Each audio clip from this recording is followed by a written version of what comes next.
এখানে মিথেন আছে। তো স্বাভাবিকভাবে বোঝা যাচ্ছে যে এই যে কার্বন ডাই অক্সাইড এর আণবিক ভরটা অনেক বেশি, মানে 44।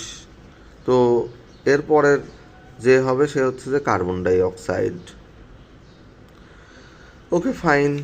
এখন এইখানে নাইট্রোজেন আছে আর এইখানে মিথেন আছে।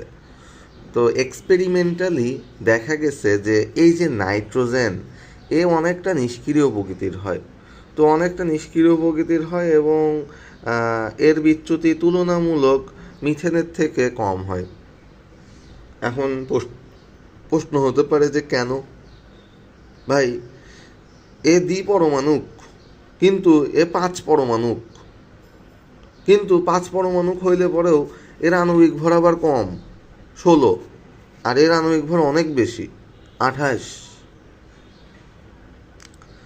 তো 28 হওয়া সত্ত্বেও নাইট্রোজেনের বিচ্যুতি এখানে কম হবে শুধুমাত্র পরমাণুর সংখ্যা নাইট্রোজেনের কম বলে। ঠিক আছে, মিথেনের বিচ্যুতিটা বেশি হবে। তার মানে আমরা বুঝলাম যে আণবিক ভর সবার শেষে, আণবিক ভর ম্যাটার করে সবার শেষে। কেন? কারণ হচ্ছে যদি আমরা একটা ক্রমও করি, প্রথমত আমরা দেখেছি যে যদি পোলার হয় তার বিচ্যুতি বেশি হচ্ছে। তারপরে কি দেখলাম, সেটা হচ্ছে যে পরমাণুর সংখ্যা, ওই যৌগে পরমাণুর সংখ্যা যদি বেশি হয় তাহলেও বিচ্যুতি বেশি হচ্ছে। আর সবশেষে আমি দেখলাম যে আণবিক ভর যদি আবার হচ্ছে যে তোমার কি হয়, আণবিক ভর বেশি হইলে বিচ্যুতি বেশি হয়।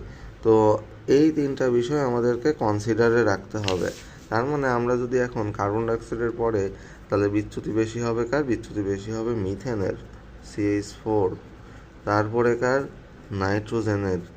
এইবার আসি আর একটা ঝামেলা, যে এই যে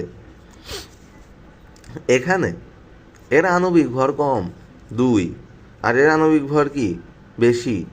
এখন আবার এখানে আমাদের কি এই যে কম্প্যারিজনে কি মনে রাখতে হবে? পরমাণুর সংখ্যা। এর নিষ্ক্রিয় গ্যাস আর এ কিন্তু হচ্ছে যে দ্বিপরমাণুক। তো আণবিক ভর কম হওয়া সত্ত্বেও হাইড্রোজেনের বিচ্যুতি বেশি হবে। আর হিলিয়াম নিষ্ক্রিয় প্লাস হচ্ছে যে 1 পরমাণু হওয়াতে এর বিচ্যুতি সবার থেকে কম হবে। তাহলে এরপরে হাইড্রোজেন, তারপরে হচ্ছে হিলিয়াম, He। ব্যাস। আচ্ছা।